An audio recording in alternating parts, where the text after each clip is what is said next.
শুধু কিয়ামতের ময়দান নয়, কবরে নবী ছাড়া কোনো উপায় নাই। এই তথ্যটি দিয়ে আলোচনা আমার একদম সমাপ্তি কনক্লুশনের দিকে আমি নিয়ে আসছি। আমার এইখানে যারা আছেন সবাই আমরা মুসলমান, কারণ আমরা পড়েছি লা ইলাহা ইল্লাল্লাহ মুহাম্মদ রাসূলুল্লাহ সাল্লাল্লাহু আলাইহি ওয়াসাল্লাম। এই কালিমা যারা পড়েছি আমরা সবাই মুসলমান। আমার এই যেখানে আছেন মাইকের সাউন্ড যারা শুনতে পাচ্ছেন, আজকে থেকে জীবন পরিবর্তনের ঘটনা আমাদের সামনে উপস্থিত হবে যে আমরা দুনিয়াতে নবী ছাড়া কোনো উপায় নাই।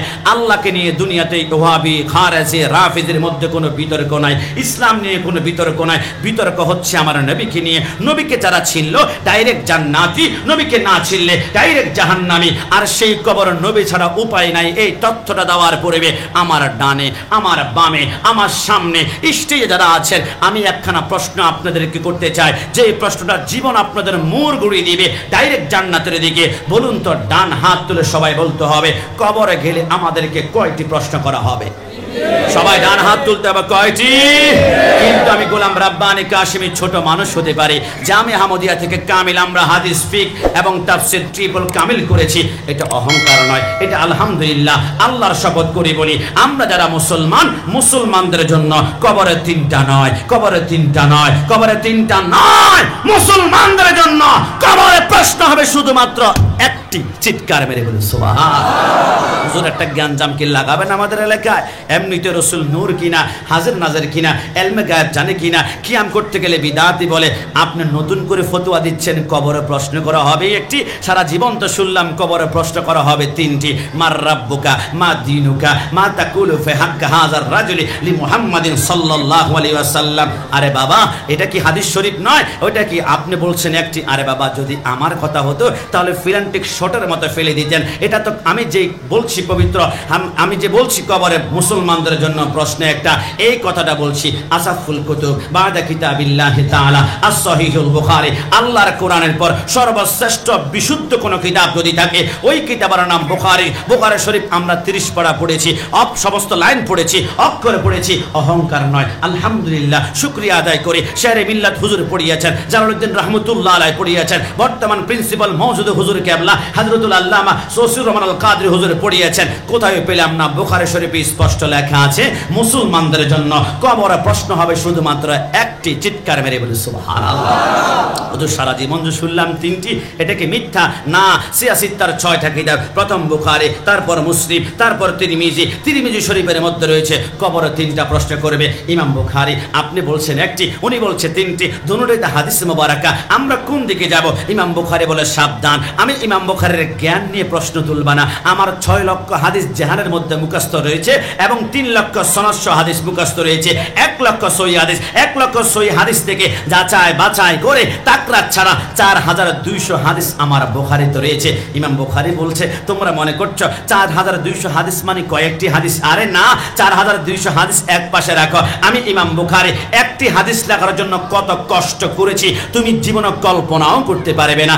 একটি হাদিস লেখার জন্য আমি প্রথম গোসল করতাম, গোসল করার পরে নতুন পাঞ্জাবি, নতুন পায়জামা, নতুন পাগড়ি পরতাম, নতুন পাগড়ি পরার পরে এবার গায়ের মধ্যে সবচেয়ে সুগন্ধিত আতরটা মাখতাম। আতর মাখার পরে এবার নামাজের মুসল্লা বিছিয়ে আল্লাহু আকবার বলে 2 রাকাত নামাজ পড়তাম। 2 রাকাত নামাজ পড়ে ইমাম বুখারী হাতের মধ্যে কলম, সামনে কাগজ নিয়ে চোখ বন্ধ করে মুরাকাবায় ঘন্টার পর ঘন্টা চলে যায়, ঘন্টার পর ঘন্টা চলে যায়, ঘন্টার পর ঘন্টা চলে যায়। কিন্তু ইমাম বুখারী লিখছেন না কেন? হাতের মধ্যে কলম রয়েছে, সামনে কাগজ রয়েছে। ইমাম বুখারী বলে ওয়াল্লাহি বিল্লাহি তাল্লাহি, 3 বার আল্লাহর শপথ করে বলি ততক্ষণ পর্যন্ত আমি বুখারীতে একটা আঁক লাগাবো না যতক্ষণ না আকায়ে নামদার হাবিবে কিবরিয়া আমার সামনে না আসবে।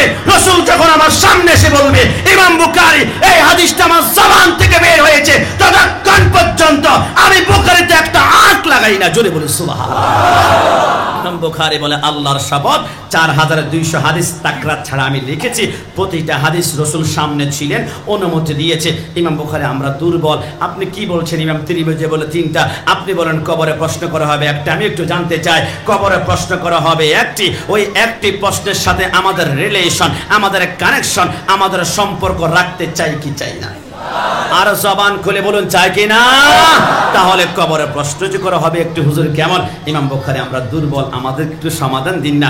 ইমাম বুখারী বলে আবার বললাম মুসলমানদের জন্য কবরের প্রশ্ন হবে একটা। ইমাম বুখারী কিভাবে? ইমাম বুখারী বলে শুনো, একজন মানুষকে যখন কবর রাখা হবে মুনকার নাকির নামে দুইজন ফেরেশতা আসবে। ফেরেশতা এসে বলে এই লোকটা কি হিন্দু নাকি বৌদ্ধ নাকি খ্রিস্টান, তার পরিচয় আমাদের জানা নাই, তবে এই লোকটা মুসলমান কিনা এই পরিচয়টা আমাদের অবশ্যই বের করতে হবে। মুনকার নাকির বলে এটাকে মুসলমান কিনা এই পরিচয়টা বের করার জন্য প্রথম একটা প্রশ্ন করা হয়, মার রাব্বুকা, তোমার রবকে? রব্বি আল্লাহ যারা বলে তাদেরকে আমরা এক পাশে নিয়ে যাই, আর যারা বলে লা রাব্বি, আমাদের কোনো প্রভু নাই, লা রাব্বি, আমাদের কোনো প্রভু নাই, তাদেরকে ডাইরেক্ট জাহান্নামের মধ্যে নিক্ষেপ করা হয়। রব্বি আল্লাহ যারা বলেছে আমার প্রভু আল্লাহ, মুনকার নাকির বলে আমরা তো মনে করেছি রব্বি আল্লাহ যারা বলেছে সবাই মুসলমান, কিন্তু আমরা অবাক হয়ে গেলাম কিরে বাবা, রব্বি আল্লাহ যারা বলেছে এরা সবাই মুসলমান নয়, রব্বি আল্লাহ যারা বলেছে এখানে হিন্দু আছে, কারণ হিন্দুরা আল্লাহকে বিশ্বাস করে, তারা আল্লাহকে ভগবান বলে। রব্বি আল্লাহ যারা বলেছে এখানে বৌদ্ধ আছে, কারণ বৌদ্ধরাও আল্লাহকে বিশ্বাস করে,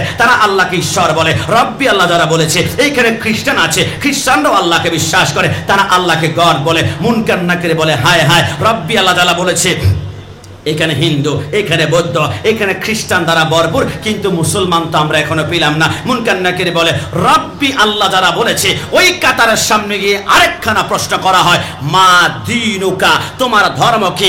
একজন বলে দিনিয়াল হিন্দু, যাও তুমি জাহান্নামে। মা দীনুকা, দিনিয়াল বৌদ্ধ, যাও তুমি জাহান্নামে। মা দীনুকা বলে দিনিয়াল খ্রিস্টান, যাও তুমি জাহান্নামে। মা দীনুকা, একজন মুস্কি মুস্কি হেসে বলে দিনিয়াল ইসলাম। ফেরেশতার মধ্যে খুশির জোয়ার শুরু হয়ে যায়, এই তো মুসলমান পাওয়া গেল। মুসলমান এই পাশে আসো, মা দীনুকা বলে দীনুল ইসলাম। আরে মুসলমান এই পাশে আসো, মা দীনুকা বলে দীনুল ইসলাম। আরে মুসলমান এই পাশে আসো, মা দীনুকা বলে দীনুল ইসলাম। মুসলমান এই পাশে আসো, সমস্ত মুসলমানদেরকে এক কাতারে দাঁড় করিয়ে মুনকার নাকির বলে মুসলমান তোমাদের পরিচয়টা বের করতে গিয়ে আমাকে দুইটা প্রশ্ন করতে হয়েছে। এরে মুসলমান তোমাদের জন্য প্রস্তুতি গ্রহণ করো। বলে কেন?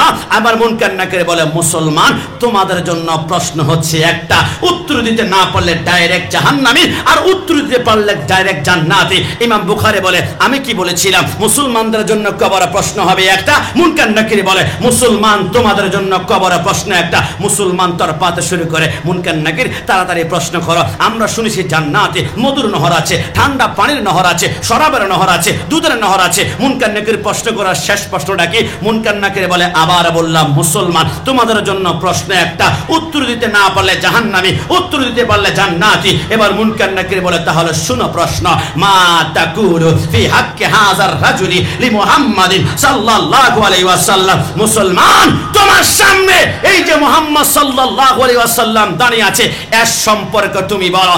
আল্লাহর কসম করে বলি, রাসূলকে যদি আপনি নূর মেনে থাকেন, রাসূলকে হাজির নাজির মেনে থাকেন, রাসূল ইলমে গায়ব কি খবর দেনে ওয়ালা মেনে থাকেন, রাসূলের ইয়া নবী সালাম আলাইকা বললে যত গালি দেওয়া হয় আপনার আনন্দের জোয়ার ভিতরে সীমা থাকে না। রাসূলের মিলাদুন নবী আসলে আপনার ভিতরে খুশির জোয়ার শুরু হয়ে যায়। আল্লাহর কসম, রাসূলের ভালোবাসা যদি আপনার কলবে থাকে, আমার নবী বলবে মুনকার নাকির তাকে জিজ্ঞেস করো না আমি কে, বরং আমি বলে দিচ্ছি এ হচ্ছে আমার চাক্কার আশিক রাসূল। জোরে বলি সুবহানাল্লাহ।